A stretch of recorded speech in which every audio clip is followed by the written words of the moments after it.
Hobbies in ADHD, the art of not giving up. Hobbies are activities that people engage for enjoyment, sometimes as means of decompressing, unwinding, and relieving stress.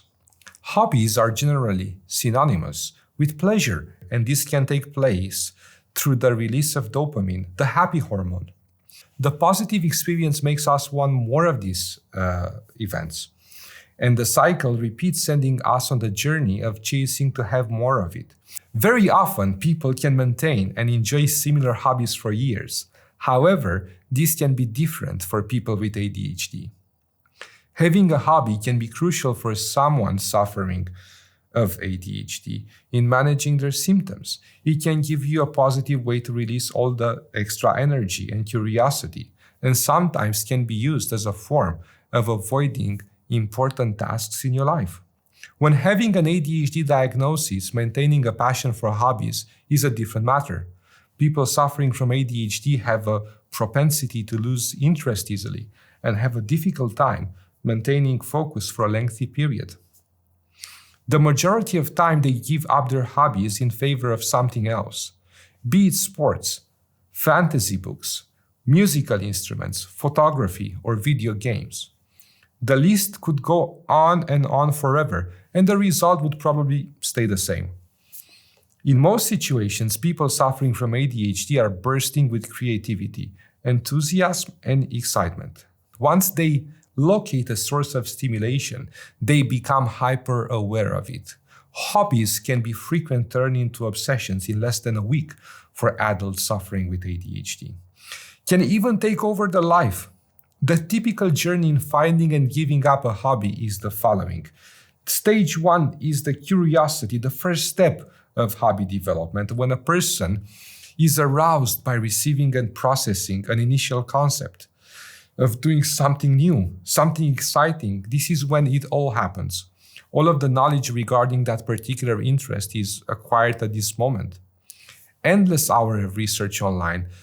Time is running fast. Even if we are only watching YouTube videos or reading related articles or blogs, we could become immersed and curious when anything ignites that unique thrill.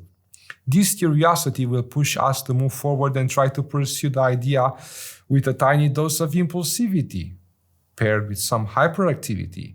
Daydreaming takes place, and we can only imagine how great this hobby is going to be. The ADHD brain then moves to the following stage, which involves becoming devoted to and talking non-stop about the new hobby. We frequently talk with our friends about a new plan, and we have strong hopes that it will work.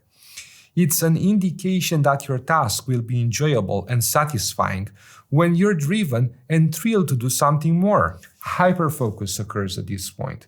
It happens when you have spent the majority of your time arranging everything that needs to be done for your new hobby. You may read all the research materials online. You become an expert into it. This can easily turn up into an obsession at the risk of neglecting personal activities of your life, but also neglecting relationships, neglecting your loved ones. The person suffering from ADHD achieves what they want to happen. The cycle's climax. They are happy as a result of what they're doing. They feel good about themselves. At this stage, the person may start to disengage after they feel that they learned everything about that hobby and become less attentive to what they're doing. This is the beginning of the end. The excitement vanishes. Now, everything will appear familiar, and you will probably notice that you return to the same pattern. You feel bored. There will inevitably come a time when you grow bored, worn out, and drained from engaging in your hobbies. Whether you practice martial arts, climbing, playing musical instruments, crafts, at this point you'll choose to return it and try a different one. The never-ending cycle may not stop yet until reaching out for appropriate support and developing awareness about ADHD. In this stage, you may realize the stockpile of crafts, equipment, or financial expenses, and you wonder why this is happening again. The last stage is the denial. In the final stage, when the person suffering from ADHD tells themselves and loved ones, "I'm not giving up on my hobby. I am planning to get back to it when I have more time, when I finish my next project." This is very often used to reason not to give up on the stockpile of goods and buy yourself extra time. In this stage, the person can be confronted by their partner about their choices, expenses, and strain that may be put on the relationship. Once a new hobby comes on the horizon, the person gradually becomes drawn into it, and the cycle continues. The common questions are the following. Is it normal for people to become bored of hobbies and activities? Yes, it may be. However, ask someone suffering from ADHD about their journey and relationship with hobbies, and you may be surprised. From DIVA-5, which is the diagnostic interview for ADHD in adults, for the disorder to be present, it should cause impairment in at least 2 situations, such as work and education, relationships and family life, social contacts, free time and hobbies, self-confidence and self-image, and be at least moderately impairing. Conclusions. Not being able to maintain a hobby is often seen in ADHD. This can have a significant impact on your quality of life and pose challenges in maintaining relationships, overspending, postponing, and decluttering your personal space. With support for ADHD, you should be able in having control over enjoying a hobby more pleasantly, but also more sustainably.